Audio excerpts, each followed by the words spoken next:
This is going to be a controversial topic we're going to talk about today. Political aspects of things, and at some level, we're going to upset somebody. To compare what happens inside of America to what happens in other countries around the world. And welcome to the Security Guy and the CIA Spy podcast. I am Robert Siciliano, and this is Peter Warmka. Robert, how are you? It's been a while. It has been a while, Peter. I'm good. I have been on the road. I did a presentation yesterday in Louisiana to the Louisiana Association of Realtors. Spoke to 200 plus people. They are a lot of fun down there. I was on a big stage in front of lots of people, and haven't done a lot of that due to COVID, obviously. But yeah, the energy and the reaction from the audience and the interaction was engaging. It was fun. It was lively. Lots of questions, and that's really how it should be. You know. How about you, Peter? Absolutely. No, I've been traveling has been kind of crazy. It goes in spurts, right? In a matter of 4 days, I gave 3 presentations. First one in Harrisburg, Pennsylvania. The second one in Las Vegas. The third one back in Philadelphia. So you imagine how much time I was spending in the airplane and the airports. That's the only downside. Being in person is far better than the virtual. It is so much better, as you know. But now we got to deal with the travel aspect, going through TSA, going through the airports, flight delays, cancellations, rerouting. My wife says, well, you asked for it. You used to complain about virtual. Now you got to deal with the travel. But that's fine. It's good. Yeah, it's fine. And the learning experience, ultimately, I find is better when it's a live presentation. The interaction, the ongoing engagement is better. Virtual, there's tons and tons of benefits to virtual, tons and tons of benefits to live in person. I will present anytime, online, in person, doesn't make a difference. The point is, I'm going to get my message across no matter what, and I know you're going to do the same thing. Mm-hmm. Well, I guess with the COVID, it kind of like opened up it opened up the channels more for us and for other speakers, right? Because before it was only in person and we could only reach a certain amount of people. Now with virtual, there's a lot of events that are hybrid, conferences that are hybrid where they'll have in person as well as virtual. So we can reach many more people, which is really important to both of us. Yeah. So Peter, today, we're, as you know, talking about the shooting in Buffalo. Okay.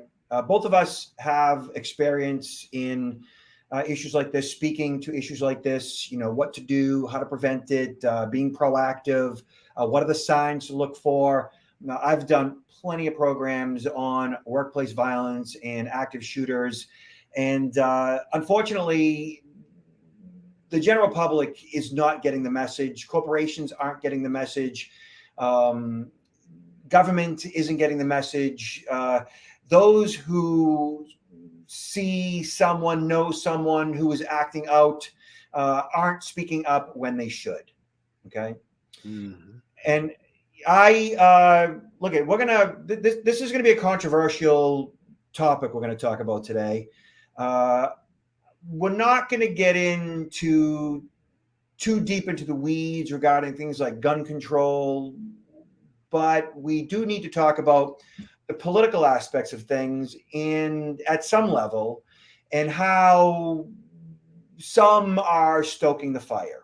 Okay. So now guaranteed we're going to upset somebody.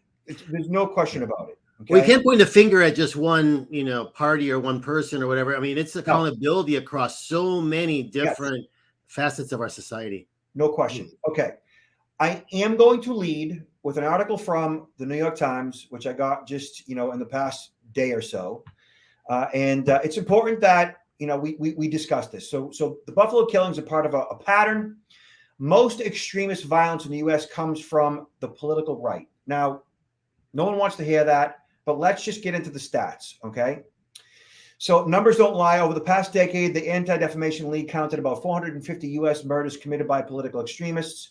Of these 450 killings, right-wing extremists committed about 75%. Islamic extremists were responsible for about 20%, and left-wing extremists about 4%. Okay. I mean, the numbers don't lie, right? Mhm. So nearly half of the murders were specifically tied to white supremacists. Now, anybody who's aligning themselves with a white supremacists, which is considered the far right, not the right, not the left, not the center, the far right. Anybody lining themselves up with the far right isn't going to like this. If you're on the right, okay, that's fine, but you're not the far right. All right? Agreed, right? Correct. Okay. So murders connected to political extremism by type: white supremacy, 55%, anti-government, 14%, other right-wing, 6%, Islamist, 20%, left-wing, 4%, other, 1%. So as this data shows, says the New York Times, the American political right has a violence problem that has no equivalent on the left. And the 10 victims in the Buffalo this past weekend are now part of this toll. Right-wing extremist violence is our biggest threat, says Jonathan Greenblatt, the head of the ADL, has written. The numbers don't lie. The pattern extends to violence less severe than murder, like the January 6th attack on Congress. It also extends to the language from some Republican politicians, including Donald Trump. Okay? And conservative media figures that treats violence as a legitimate form of political expression. A much larger number of political Republicans don't use this language, but also do not denounce or punish politicians who do use it. Kevin McCarthy, the top House Republican, is a leading example. So you can, we provide the show notes at the end of the, once it goes live. You can dig into the information yourself. You could do your own research and find out what's legit and what's not. It's important to emphasize that not all extremist violence comes from the right, and that the precise explanation of any one attack can be murky, involving a mixture of ideology, definitely mental illness, gun access, and more. The immediate aftermath of an attack, people are sometimes too quick to claim direct cause and effect, but it is also incorrect to pretend the right-wing violence and left-wing violence are equivalent problems. So, thoughts? I would like to insert something here. It's kind of interesting because I think we always, to give some perspective, need to compare what happens inside of America to what happens in other countries around the world, because there's not only this pattern of right-wing extremists in the United States, there's a lot of it in other countries. There's a lot of it through parts of Europe, Western, Central, and even Eastern Europe. But they don't have these incidents of these shootings tied back to. So we have a problem. We have some of the same issues in other countries, but here it's manifested in this violence more in than in these other countries that also have severe cases of extreme white supremacy. And having access to 400 million firearms, high-powered firearms with high-capacity magazines, obviously, fuels the problem. Guns aren't, as they say, look at. There's no question about it. I'm going to step in something here. Having access to high-powered firearms in mental illness doesn't work. Obviously. There are millions and millions of people that have access to high-powered firearms with high-capacity magazines that aren't causing any problems whatsoever, right? So, are guns the problem? I can't say that guns are the problem. It's people who are mentally ill that have access to guns that are the problem. Obviously, guns aren't the problem. But there is a problem with people who have access to guns who shouldn't have access to guns. How to solve that? Background checks, mental health, wellness checks. I don't know what the answer is. Is there the case of any mental health wellness checks for the issuance or maintenance of a firearm license? So there is a red flag rule out there that and I don't have the exact language at my fingertips, and I apologize.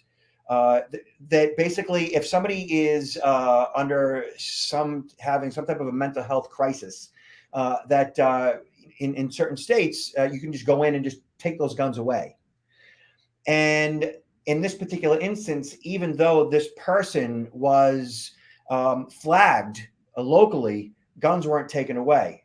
So we're going to read up on that right now. Mm-hmm. Okay. All right. So right here, Yahoo News talks about copycat mass shootings become deadlier. Experts warn after the New York attack. So the 18-year-old shot and killed 10 people is the latest in a line of copycat gunmen carrying out deadly mass shootings inspired by previous attackers, right? So Gendron, who surrendered to police, apparently publicized his racist manifesto on the internet and broadcast the attack in real time on social media platform Twitch, and others have done the exact same thing. Twitch is owned by Amazon. This, of course, was a racially motivated violent extremism. Experts say the trend of mostly young white men being inspired by previous racist gun massacres is on the rise, citing recent mass shootings, including the 2015 attack at a black church in Charleston, South Carolina. And actually, on the perpetrator's gun in this particular crime, he had written in gray marker, Dylan Roof, who perpetrated that crime. Mm-hmm. Okay, Mm-hmm. so he obviously was motivated by Dylan Roof. I mean, most of these are they're actually consider themselves. I mean, they want to be martyrs for their cause, right? Because even this individual, he attempted to shoot himself before he was apprehended by the police. He probably assumed that he was going to die in all this, and that his name would be glorified and talked about for days and days on end. I mean, via the press. The press gives them an extreme amount of publicity, just like the extreme. Think about the terrorists that go and conduct an attack. A lot of times, it's also to terrorize people through, all this information coming out in the media. This is kind of related, really, when you think about it. Exactly, you're 100% correct. So other examples are the 2018 shooting at a synagogue in Pittsburgh, and in 2019, an attack at Walmart at a Hispanic neighborhood in El Paso. So Adam Langford, a criminology professor at University of Alabama, studied trends in mass shootings over time. His 2020 study analyzing victim data showed that the deadliest shootings, where more than 8 people are killed, had doubled since 2010 compared with the previous 40 years. It's clearly not just random. They are not people dreaming this up on their own. They are learning it from each other, he said. He added that they want to be like the previous attackers, who is a role model. That is like as awful as it gets. Who's your role model? Oh, Dylan Roof. Really? It's I don't know. I mean, I wasn't part of this generation of the gaming, but it's also, I think, an issue, because I think the generation that's really involved in gaming, a lot of these type of games that are ultra violent, people sometimes begin to be feeling a little bit numb, I think, to what this type of violence inflicts, and so I think it's a lot of these individuals. I think even this individual had a background extensively in playing certain video games.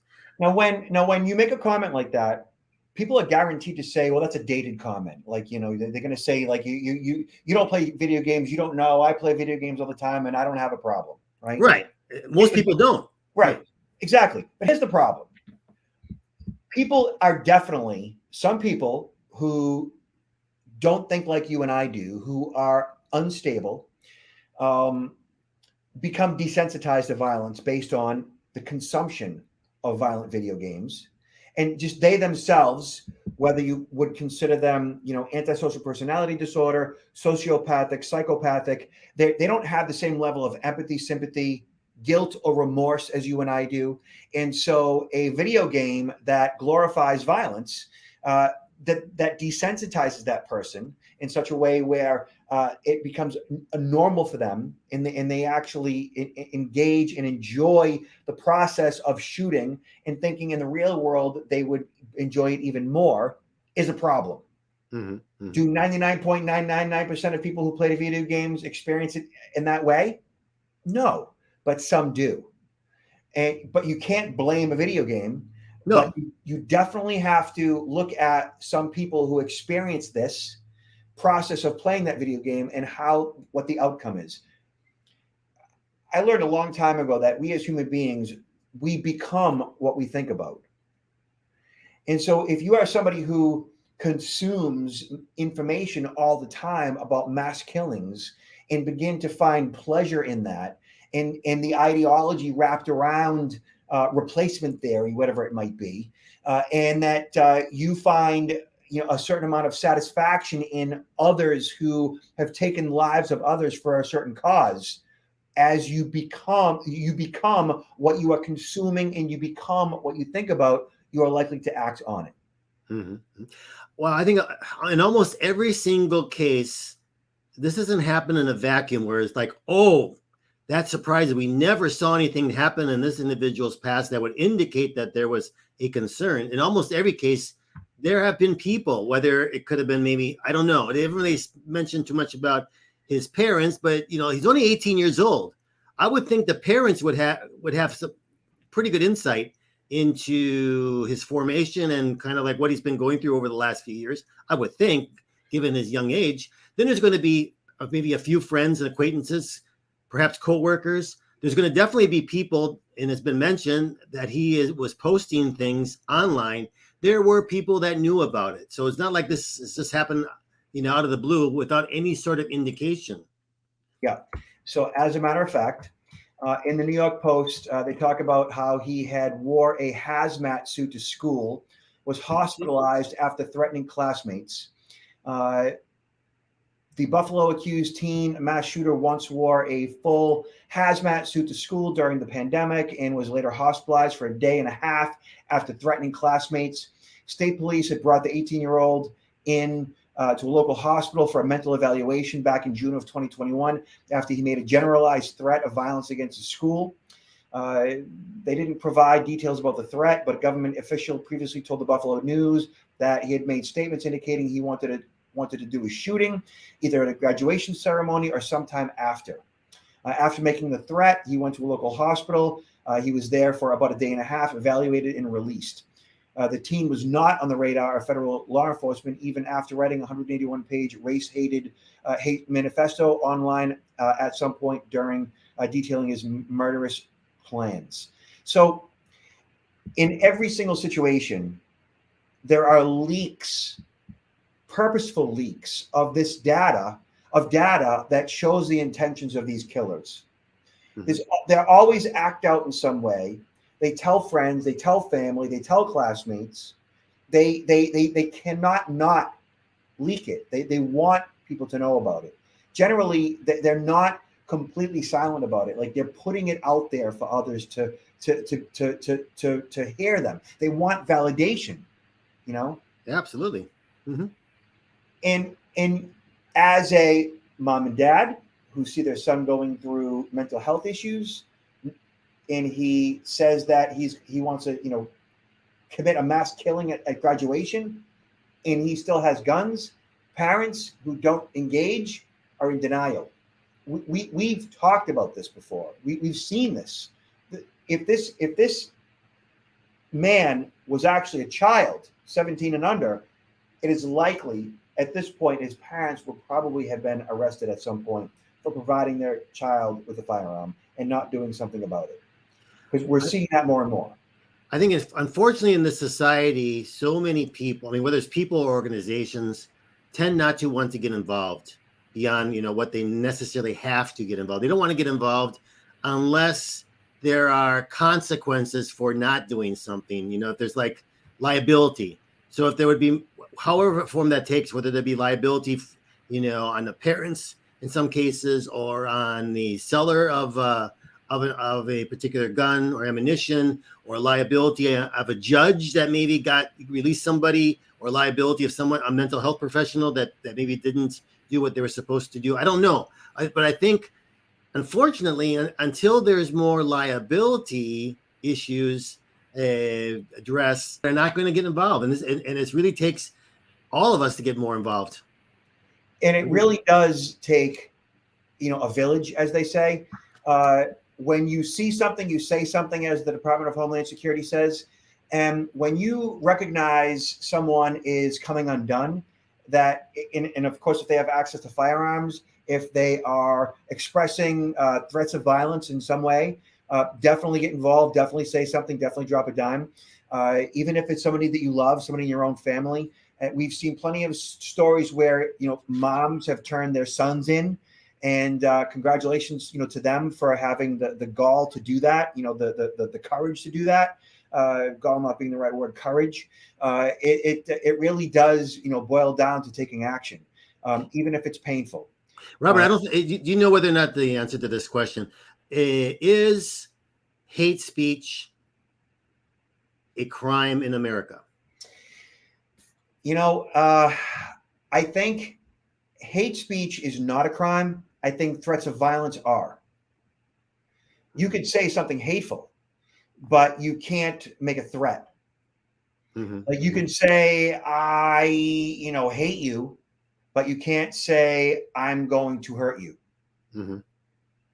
There's a difference. In either case, though, I would think that with a lot of these, social media platforms today, have these filters in place to be able to identify a lot of this very quickly. Now, what action to take. That's why I ask you, is hate speech a crime? What action? I mean, I'm sure if that was provided to law enforcement officials, there would be literally hundreds, if not thousands of, cases or stuff popping up on a daily basis. And, where do you go? But I mean, it seems to me that a lot of that information can easily be pulled up instantaneous on some of these sites and potentially reported. Yeah, and it is. There are law enforcement officers at all levels that are monitoring this. There are tools that social media has access to that monitor this. The unfortunate part is that you have probably tens of thousands of people just like this Peyton Gendron that are planning an attack, and I would say tens of thousands. That may or may not follow through with it. Maybe hundreds follow through with it. And I would say maybe dozens are thwarted.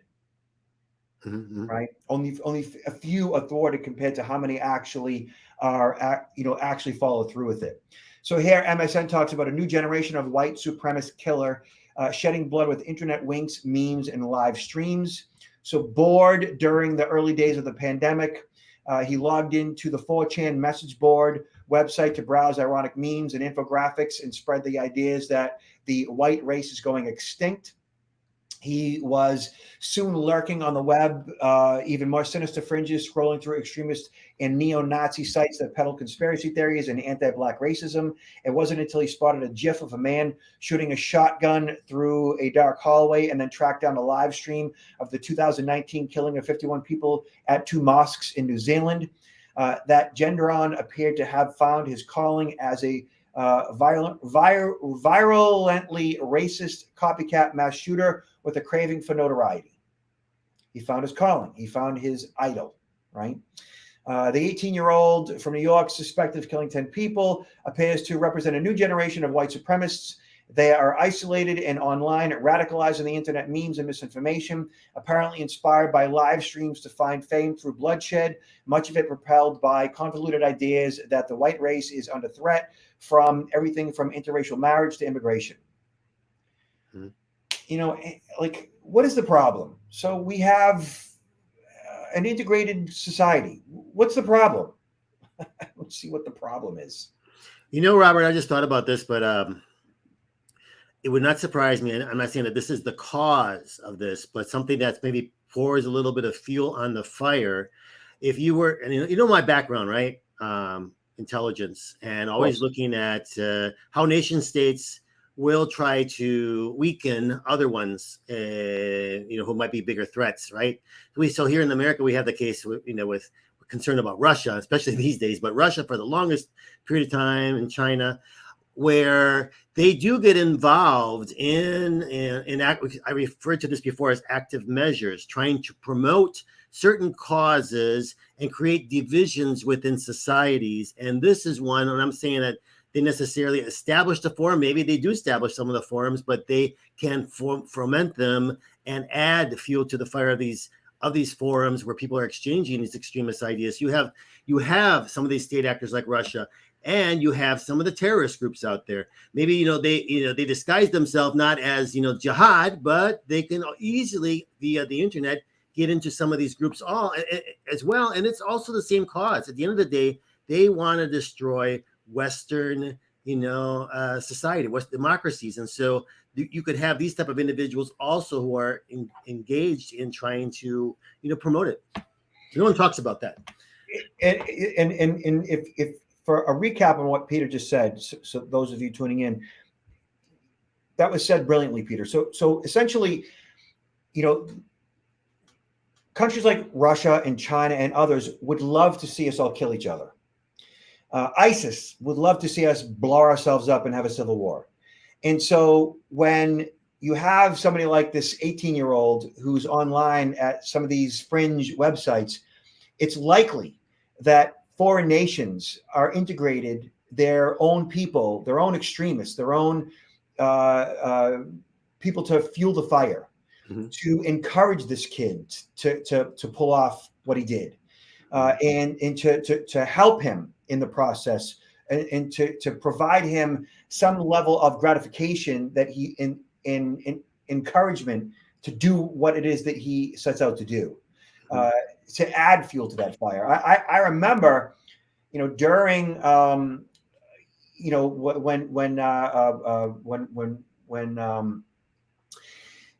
when BLM was doing all their marches and all the racial strife that we experienced during the Trump administration, and I had something to say about what was going on, it was obvious that there were internet trolls infecting my feed in such a way where they were coming out as white supremacists and on my own feed, countering what I was saying.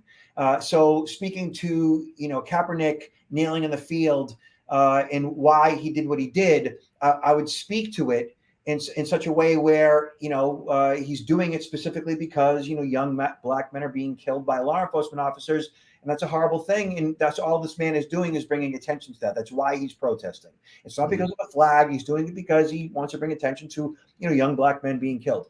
And my feed would immediately be infiltrated with all these memes that it was obvious to me weren't actually humans. It was like bots specifically trying to add fuel to the fire. Yes. And that's the point, they want to divide us. And if we are divided, it's easy to conquer us. So yeah, brilliant insight, Peter. Yeah.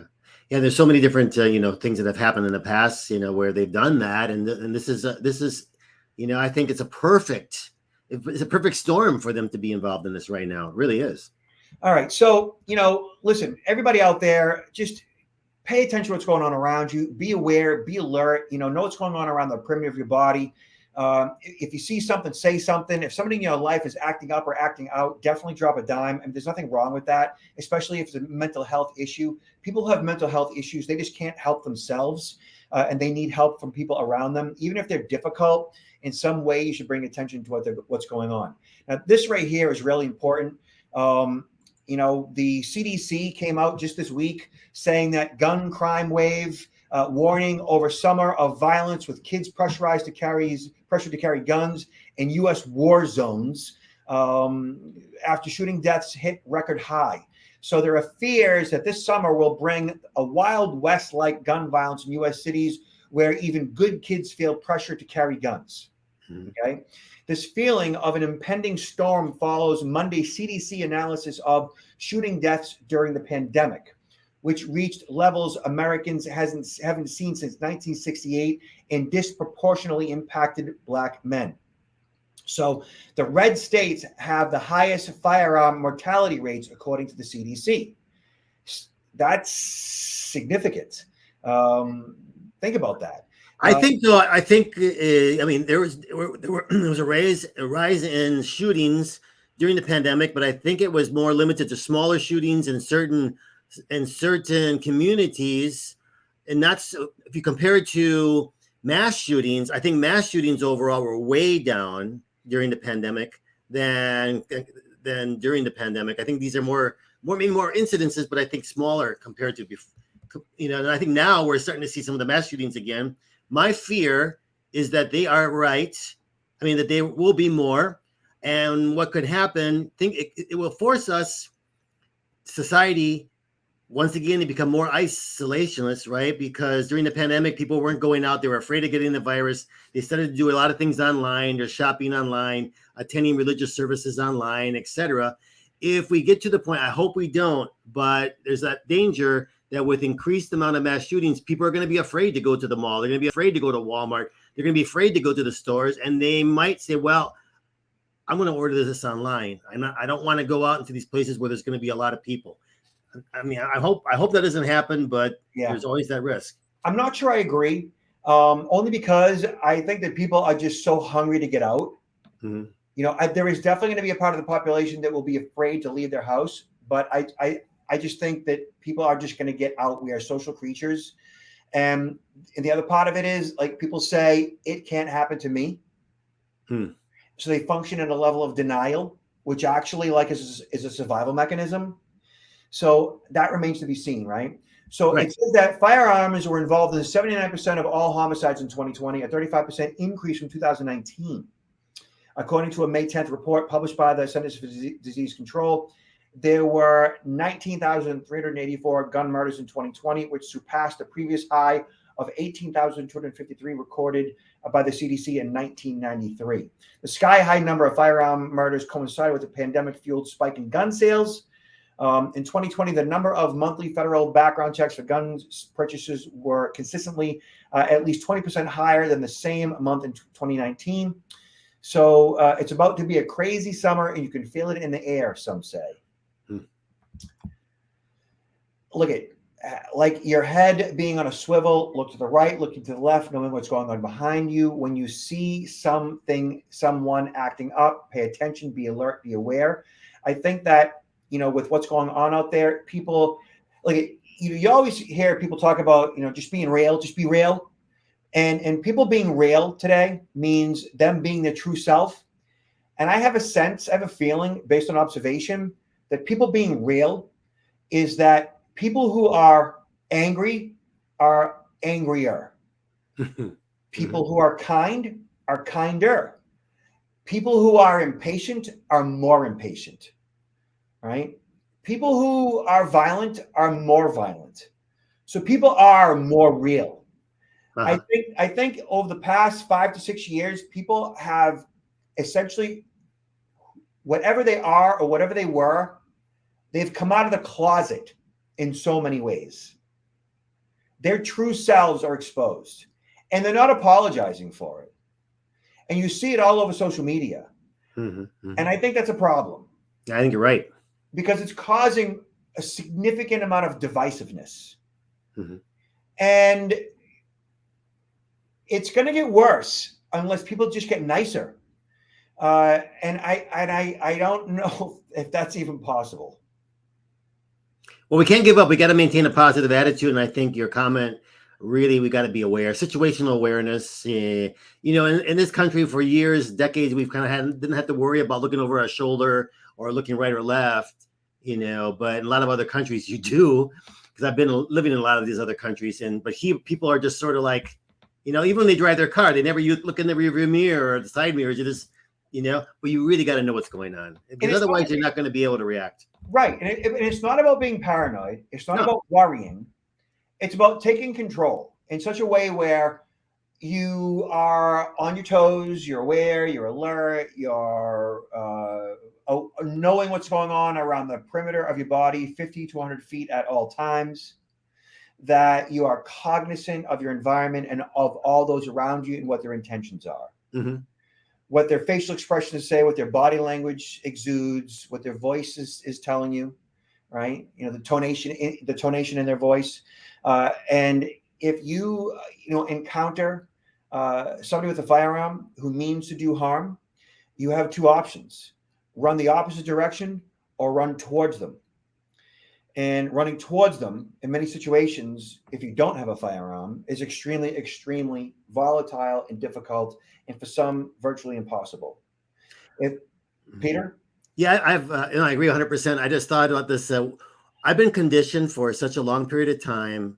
When I see somebody, or especially if someone's kind of like approaching in my direction, I look at two things. I look in their eyes and I look at their hands. Those, for everybody, I always look at those two areas right away, because then I can determine whether or not they could, you know, be a threat in some way just by looking at.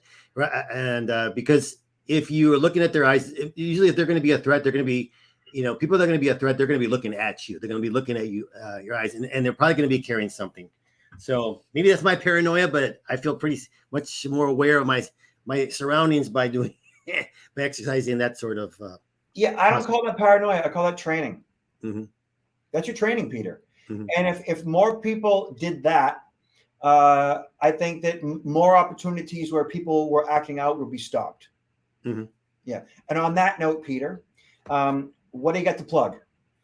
Well, as you know, doing a lot of travel is really picking up, doing a lot of presentations. I always love to plug my book, Confessions of a CIA Spy, The Art of Human Hacking. It's really, really doing well, to the point of I'm in the process of having it translated into Portuguese, and I'm going to release it into the Brazilian market a little bit later this year, and look for other ways for promoting it. But yeah, it's my biggest plug right now. All right. And you can see me and my team online at protectnowllc.com. Again, that's protectnowllc.com. And hey, everybody, just be nice to each other out there, and we will talk to you soon. Take care. Thank you, Peter.